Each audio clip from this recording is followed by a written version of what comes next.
اللہ اللہ اللہ اللہ اللہ اللہ رسولہ الکریم اما بعد اعوذ باللہ من الشیطان الرجیم بسم اللہ الرحمن الرحیم وَلَقَدْ كُنْتُمْ تَمَنَّوْنَ الْمَوْتَ مِنْ قَبْلِ أَنْ تَلْقَوْهُ فَقَدْ رَأَيْتُمُوهُ وَأَنْتُمْ تَنْظُرُونَ وَمَا مُحَمَّدٌ إِلَّا رَسُولٌ قَدْ خَلَتْ مِنْ قَبْلِهِ الرُّسُلُ أَفَإِنْ مَاتَ أَوْ قُتِلَ انقلبتم عَلَى أَعْقَابِكُمْ وَمَنْ يَنْقَلِبْ عَلَى عَقِبَيْهِ فَلَنْ يَضُرَّ اللَّهَ شَيْئًا وَسَيَجْزِي اللَّهُ الشَّاكِرِينَ۔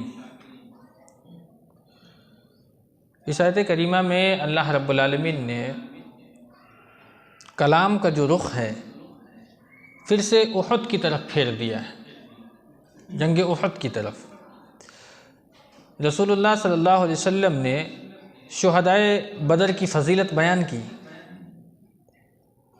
تو جن صحابہ کرام کو بدر میں شرکت کا موقع نہیں ملا، بدر کی جنگ میں شامل نہیں ہو پائے، تو انہوں نے جہاد کی تمنا کی تاکہ ہم بھی اللہ کے راستے میں قتال کرتے ہوئے دین کی سربلندی کے لیے شہید ہو جائیں اور اپنے وہ بدری بھائیوں جیسی فضیلت کے حقدار بن جائیں۔ چنانچہ غزوہ احد کا وہ دن آ گیا، لیکن جب حالات نے اور وقت نے پلٹا کھایا اور موت سامنے بالکل نظر آ گئی، تو بہت سے صحابہ کرام اٹھ کھڑے ہوئے اور میدان جنگ سے کیا ہو گئے؟ بھاگ گئے۔ اسی طرف اس آیت کریمہ کے اندر میں اللہ رب العالمین نے اشارہ فرمایا ہے۔ کیا فرمایا ہے؟ وَلَقَدْ كُنْتُمْ تَمَنَّوْنَ الْمَوْتَ مِنْ قَبْلِ أَنْ تَلْقَوْهُ، تم لوگ موت کو سامنے دیکھنے سے پہلے اس کی تمنا کرتے تھے کہ ہم بھی بہادری کے جوہر دکھائیں گے، ہم بھی جذبہ شہادت سے سرشار ہونا چاہتے ہیں، ہم بھی شہادت کی موت مرنا چاہتے ہیں۔ تو موت وہ پھولوں کی سیج نہیں ہے، یہ بہت بڑا کام ہے۔ موت سے مقابلہ کرنا، موت کوئی عام چیز نہیں ہے۔ انسان کو وہاں جا کر کے اپنی وہ تمام تر خواہشات کچلتی ہوئی دکھتی ہے کہ دنیا میں اگر کچھ دن زندہ رہے تو کچھ واقعات سامنے آئیں گے، کچھ حالات سے ہم مقابلہ کریں گے، کچھ اچھی خوشیاں نصیب آئیں گی ہمارے اندر، لیکن موت کے بعد تو سب ختم ہے۔ تو موت کوئی آسان شے نہیں ہے، لیکن تم نے تو بڑی تمنا کی تھی کہ نہیں بھائی ہمیں لڑنا ہے، اور مدینہ میں محصور ہو کر کے نہیں لڑنا ہے، ہم تو کھلے میدان میں جا کر کے دشمنوں کا مقابلہ کریں گے اور اللہ کے دین کی سربلندی کے لیے لڑتے لڑتے شہید ہو جائیں گے۔ اللہ اس کی طرف اشارہ کیا کہ جب موت وَلَقَدْ كُنْتُمْ تَمَنَّوْنَ الْمَوْتَ، تم لوگوں نے جب موت کو سامنے دیکھا جس کی تمنا تم پہلے سے کیا کرتے تھے، بس تم لوگوں نے اب اسے اپنی آنکھوں سے کیا کیا؟ دیکھ لیا۔ فَقَدْ رَأَيْتُمُوهُ وَأَنْتُمْ تَنْظُرُونَ، اور جب موت تمہارے سامنے آئی تو ہونا یہ چاہیے تھا کہ تم موت کا مقابلہ کرتے، تم نے میدان جنگ چھوڑ کر کے کیا کیا؟ بھاگ کھڑے ہوئے۔ گویا کہ ایک تعریض ہے اللہ رب العالمین کی طرف سے، اس لیے کہ کچھ ایسی شے ہوتی ہے، کچھ ایسے انسان ہوتے ہیں کہ جس کے اندر میں وہ جذبات نہیں ہوتے ہیں لیکن دکھلانا تھوڑا زیادہ چاہتے ہیں۔ کہتے ہیں برتن جو ہے نا بہت جلدی کھنکتا ہوا نظر آتا ہے ایک دوسرے سے، اور گلاس کے اندر میں اگر پانی آدھا ہو تو چھلکتا بہت ہے۔ اسی طریقے سے ان لوگوں کی طرف اشارہ ہے، تمام مومنین کی طرف اس آیت کریمہ کے اندر میں اشارہ نہیں ہے، ان لوگوں کی طرف اشارہ ہے جنہوں نے اللہ کے رسول صلی اللہ علیہ وسلم کے مشورہ دینے کے بعد بھی اس طریقے کا کردار ادا کیا ہے۔ اللہ رب العالمین نے خاص ان لوگوں کی طرف اس آیت کریمہ کے اندر میں اشارہ فرمایا ہے۔ گویا کہ اس آیت کریمہ میں اللہ رب العالمین کا ایک قسم کا کیا ہے؟ عتاب ہے، ایک سزا دی ہے اللہ نے کہ تم لوگ تو موت کی تمنا کر رہے تھے، اور جب اس کا منظر اپنی آنکھوں کے سامنے آ گیا تو میدان چھوڑ کر کے بھاگ کھڑے ہوئے۔ یہ ایک طعنہ ہے، یہ ایک تعریض ہے۔ بخاری و مسلم کے اندر میں ایک روایت آتی ہے عبداللہ ابن ابی اوفا رضی اللہ عنہ سے کہ رسول اللہ صلی اللہ علیہ وسلم نے فرمایا ہے کہ دشمن سے مڈ بھیڑ کرنے کی تمنا نہ کرو، کبھی بھی یہ دعا نہ کرنا کہ ہمارا مقابلہ کسی اور سے ہو جائے، ہمیشہ اللہ رب العالمین سے عافیت کی دعا کرو، لیکن ہاں جب دشمن کا مقابلہ ہو جائے، سامنا ہو جائے، تو پھر صبر سے کام لو اور جان لو کہ جنت اللہ نے تلواروں کے سائے میں رکھی ہے۔ یہ اللہ کے رسول صلی اللہ علیہ وسلم نے فرمایا، بخاری مسلم کی روایت ہے۔ تو تم تمنا کیے لیکن جب سامنے آیا موت تو تم بھاگ کھڑے ہوئے۔ ہونا کیا چاہیے تھا کہ تمنا نہیں کرتے، لیکن جب دشمن آ گیا سامنے تو تمہیں مقابلہ کرنا چاہیے تھا اور لڑتے لڑتے جام شہادت نوش کر لیتے۔ وما محمد الا رسول قد خلت من قبلہ الرسل، اور محمد صلی اللہ علیہ وسلم صرف ایک رسول ہیں، ان سے پہلے بہت سارے انبیاء گزرے ہیں۔ اس آیت کریمہ کے ضمن میں ایک پس منظر ہے، میں سمجھتا ہوں وہ پس منظر کے بغیر یہ آیت کریمہ کی تشریح مناسب نہیں ہے۔ غزوات کے مورخین نے لکھا ہے کہ جب کچھ مسلمان احد سے شکست کھا کر کے بھاگ پڑے ہوئے تو عبداللہ ابن قمیہ یہ مشرکین مکہ میں سے تھا، رسول اللہ صلی اللہ علیہ وسلم کو قتل کرنے کی غرض سے آگے بڑھا۔ حالانکہ اس نے دیکھا محمد صلی اللہ علیہ وسلم سامنے کھڑے ہیں اور اس نے اپنی تلوار زور سے مارنے کی کوشش کی، کہا محمد رسول اللہ صلی اللہ علیہ وسلم کے لیے، لیکن قربان جائیے مصعب ابن عمیر رضی اللہ تعالیٰ عنہ، انہوں نے اللہ کے رسول صلی اللہ علیہ وسلم کے سامنے آ کر کے ڈھال بن کر کے کھڑے ہوئے، اور نبی نہیں بلکہ مصعب ابن عمیر وہیں قتل ہوئے۔ کتنا بڑا اعزاز ہے مصعب ابن عمیر کے لیے کہ میدان میں تو لڑے ہی اسلام کی سربلندی کے لیے، لیکن اس وقت قتل ہوئے جب وار محمد صلی اللہ علیہ وسلم پر آنے والا تھا، اور خود سامنے آ کر کے خود قتل ہوئے لیکن آپ کو بچایا۔ اس کے بعد عبداللہ ابن قمیہ نے ایک دم دوڑتا ہوا دشمنوں کی صف میں شامل ہوا اور یہ اعلان کرتا ہوا کہ ہم نے محمد کو قتل کر دیا، نعوذ باللہ صلی اللہ علیہ وسلم، کہ ہم نے محمد کو قتل کر دیا ہے۔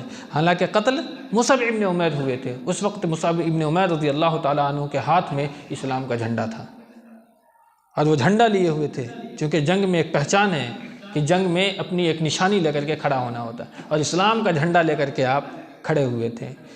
تو انہوں نے آپ صلی اللہ علیہ وسلم کی طرف سے دفاع کرنا چاہا، لیکن ابن قمیہ نے انہیں قتل کر دیا، اور اسے گمان یہ ہوا کہ اس نے رسول اللہ صلی اللہ علیہ وسلم کو قتل کر دیا ہے، اور یہ کہنا شروع کر دیا کہ محمد کو ہم نے قتل کر دیا، اور شیطان بھی چیخ پڑا کہ محمد قتل ہو گیا، چونکہ شیطان بھی تو اس کے ساتھ ہی ساتھ شامل تھا۔ جب بہت سے مسلمانوں کے کان میں یہ آواز پڑی تو جنگ کرنا بند کر دیا، تھرا کے بیٹھ گئے۔ بعض لوگوں نے تو یہ کہا کہ کاش آج یہ دن ہی نہیں آتا۔ آپ کو معلوم ہوگا کہ حضرت عمر بن خطاب رضی اللہ تعالیٰ عنہ جیسے صحابی بھی اپنی تلوار زمین پر پھینک دیا۔ اب کس کے لیے لڑیں گے؟ آپ کو مقصد ہی نظر نہیں آ رہا۔ جب لڑنا تھا، جس کے لیے لڑ رہے تھے وہی اس دنیا سے چلے گئے، کیونکہ صحابہ کرام کے کانوں میں یہ آواز دور دور تک پہنچ گئی تھی۔ اور بعض لوگوں نے تو یہ کہا کہ کاش ہم ابو سفیان سے امان مانگ لیتے، چونکہ وہ وقت تھا، امان مانگ لیتے، باضابطہ یہ بات ہے۔ بعض منافقین نے کہا کہ اگر محمد نبی ہوتا تو قتل نہ ہوتا۔ اس طریقے کی افواہیں بھی بازار کے اندر میں گرم ہونے لگ گئی۔ اللہ رب العالمین نے یہ آیت کریمہ نازل فرما کر کے ان تمام ذہنیت کی تردید فرمائی اور کہا کہ محمد صلی اللہ علیہ وسلم اللہ کے ایک رسول ہیں، ایک نبی ہیں، ان سے پہلے بھی اللہ رب العالمین نے بہت سارے انبیاء کو، بہت سارے رسولوں کو بھیجا ہے۔ تو اب یہاں ہے کہ کیا وہ اگر مر جائیں گے یا وہ میدان جنگ میں قتل کر دیے جائیں گے تو کیا تم اللہ کے دین سے پھر جاؤ گے؟ یاد رکھو کہ جو شخص دین اسلام سے صرف اس وجہ سے پھر گیا تو وہ صرف اپنے آپ کو نقصان پہنچائے گا، اللہ رب العالمین کو اس کی طرف سے کوئی نقصان پہنچنے والا نہیں ہے۔ اللہ کی عبادت جس کو کرنی ہے وہ اللہ کیا ہے؟ ہمیشہ رہنے والا ہے، وہ حی ہے، وہ قیوم ہے۔ اس لیے کہ اگر جو دین محمد لے کر کے آئے تھے صلی اللہ علیہ وسلم، اس دین کے دفاع کے لیے تمہیں لڑنا ہے، اور اس رب کی وحدانیت کا اعلان کرنے کے لیے اللہ کے رسول آئے تھے، اس نبی کی بات کو سن کر کے اور اس رب کی وحدانیت کا جب تک زندگی کے اندر میں سانس باقی ہے اعلان کرتے رہنا چاہیے تھا۔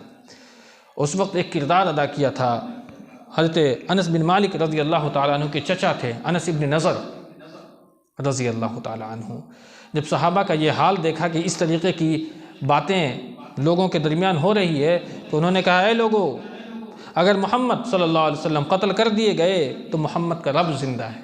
یہ انس ابن نضر نے فرمایا تھا رضی اللہ تعالیٰ، اسی کے لیے تم بھی جنگ کرو جس کی خاطر محمد نے جان دے دی، تم بھی جان دے دو۔ پھر کہا، اے اللہ، یہ لوگ جو کچھ کہہ رہے ہیں اس کے لیے معافی مانگتا۔ یہ دیکھیے صحابہ کرام کی طرف سے خود معافی مانگ رہے ہیں حضرت انس ابن نضر، اور اپنی برات کا اظہار کرتا ہوں۔ پھر انہوں نے اپنی تلوار اٹھائی اور میدان جنگ میں کود پڑے، اور اس جنگ میں وہ قتل کر دیے گئے، وہ شہید ہو گئے وہاں۔ تو اس آیت کریمہ کے ضمن میں یہ پس منظر ہے، اور ایک اور پس منظر ہے انشاءاللہ اس آیت کریمہ کے آخر میں اس پس منظر کو بیان کرتے ہیں۔ محمد صلی اللہ علیہ وسلم صرف ایک رسول ہیں، ان سے پہلے بھی بہت سارے انبیاء گزرے ہیں، تو کیا وہ مر جائیں گے یا قتل کر دیے جائیں گے؟ حالانکہ نبی مرنا تو طے ہے لیکن قتل نہیں ہو سکتے، یہ اللہ کا وعدہ ہے کہ انبیاء کبھی قتل نہیں ہوتے ہیں، وہ ہمیشہ میدان جنگ میں غالب رہیں گے، مغلوب نہیں ہو سکتے ہیں۔ ہاں مر سکتے ہیں چونکہ یہ تو فطرت ہے، کل نفس ذائقۃ الموت۔ تو اگر وہ مر جائیں یا قتل کر دیے جائیں تو تم لوگ اپنے الٹے پاؤں پھر جاؤ گے، اور وہ جو دین سے الٹے پاؤں پھر جائیں گے تو اللہ رب العالمین کا کچھ نقصان نہیں ہوگا، اور ان قریب اللہ رب العالمین شکر کرنے والوں کو اچھا بدلہ دے گا۔ یہ آیت کریمہ دراصل اللہ کے رسول صلی اللہ علیہ وسلم کا جب انتقال ہوا تھا اس وقت حضرت عمر بن خطاب نے جب تلوار کو ایک دم کھینچی ہے میان سے، اور اس وقت اعلان کیا ہے کہ جو کوئی بھی مدینہ کے اندر میں یہ کہتا ہوا مل جائے کہ محمد کا انتقال ہو گیا، اس کی گردن اڑا دی جائے گی۔ اور یہ لے کر کے مسجد نبوی میں ایک دوسری جگہ سے چکر لگاتے ہوئے حضرت عمر بن خطاب نظر آ رہے تھے، اور صحابہ کی اتنی ہمت نہیں کہ جو عمر کے سامنے اپنی زبان کھول دے۔ حضرت ابوبکر صدیق رضی اللہ تعالیٰ عنہ کو جیسے ہی یہ خبر معلوم ہوئی، آپ فوراً مسجد نبوی کی طرف آئے اور سیدھے اپنی بیٹی کے حجرے میں تشریف لے گئے۔ وہاں گئے، اللہ کے رسول صلی اللہ علیہ وسلم کے پیشانی پر بوسہ دیا، اور پھر وہاں سے آپ نکلے اور سیدھے منبر رسول کا سہارا لیا، اور وہاں جا کر کے آپ نے کہا تھا من کان یعبد محمدا فإن محمدا قد مات ومن کان یعبد اللہ فإن اللہ حی لا یموت۔ یہ حضرت ابوبکر صدیق کے جملے ہیں کہ جو کوئی اللہ رب العالمین کی عبادت کرتا تھا وہ یہ جان لے کہ اللہ رب العالمین کیا ہے، حی قیوم ہے، وہ ہمیشہ زندہ رہنے والا ہے۔ من کان یعبد محمدا فإن محمدا قد مات، جو کوئی محمد کی عبادت کرتا تھا صلی اللہ علیہ وسلم وہ یہ سمجھ لے کہ محمد کا انتقال ہو گیا، وہ وفات پا چکے ہیں۔ اس وقت عمر بن خطاب رضی اللہ تعالیٰ عنہ نے فرمایا کہ یہ آیت کریمہ ایسا معلوم ہو رہا تھا کہ جیسا کہ محمد پر نہیں، ابوبکر صدیق رضی اللہ تعالیٰ عنہ پر یہ آیت کریمہ نازل ہو رہی ہے۔ وما محمد الا رسول، جب یہ آیت کریمہ حضرت ابوبکر صدیق نے تلاوت فرمائی تھی، پوری مسجد نبوی اس آیت کریمہ سے گونج گئی تھی۔ یہ بخاری کی روایت ہے کہ رسول کی وفات کے بعد ابوبکر صدیق اس آیت کریمہ کی تلاوت کی، اور ان کی تلاوت کو سن کر کے تمام صحابہ کرام نے اس آیت کریمہ کی تلاوت شروع کر دی، اور حضرت عمر تھرا کر کے بیٹھ گئے، اور انہیں ایسا معلوم ہوا کہ جیسے یہ آیت کریمہ ابھی ابوبکر صدیق پر نازل ہو رہی ہے۔ تو معلوم ہوتا ہے کہ جو دین محمد صلی اللہ علیہ وسلم لے کر کے آئے ہیں، اس دین کی سربلندی کے لیے کبھی بھی آپ کو راستے کے اندر میں پھولوں کی سیج نہیں بچھائی ہوئی ملے گی، مخمل نہیں بچھایا جائے گا آپ کے لیے، ہمیشہ اس راستے کے اندر میں کانٹے بچھائے جائیں گے۔ تو ہمیشہ یہ سوچ کر کے نکلنا ہے کہ ہم اللہ کے رسول صلی اللہ علیہ وسلم کی بات کو لوگوں کے درمیان رکھنے جا رہے ہیں، اور اللہ کی بات کو لوگوں کے سامنے پھیلانے کی کوشش کر رہے ہیں، تو ہمیں اس راستے میں گالیاں بھی کھانی پڑے گی، مار بھی جھیلنا پڑے گا، تب جا کر کے آپ اس دین کی سربلندی کے لیے کچھ کارنامہ انجام دے سکتے ہیں۔ اگر یہ چاہیں کہ ہم اس دین کو پھیلانے کے لیے ہمیں مرغ مسلم حاصل کرنی ہے، تو پھر یہ دین کم سے کم آپ نہیں پھیلا سکتے ہیں، اس لیے کہ اس دین کو پھیلانے کے لیے ہمیشہ مار کھانی پڑی ہے، اور اس مار کھاتے ہی اللہ رب العالمین نے اس دین کو بلند فرمایا ہے۔ صحابہ نے بہت مارے کھائی، لیکن اللہ رب العالمین نے انہیں وہ عزت دی، وہ سرفرازی دی، وہ مقام عطا فرمایا جس کا ہم تصور نہیں کر سکتے ہیں۔ تو اس دین کو پھیلانے کے لیے ہمیں آپ کو بھی کمر کسنی چاہیے۔ اللہ سے دعا ہے کہ اللہ رب العالمین ہمیں آپ کی کتاب و سنت پر عمل کی توفیق بخشے۔ آمین و آخر دعوانا الحمدللہ رب العالمین۔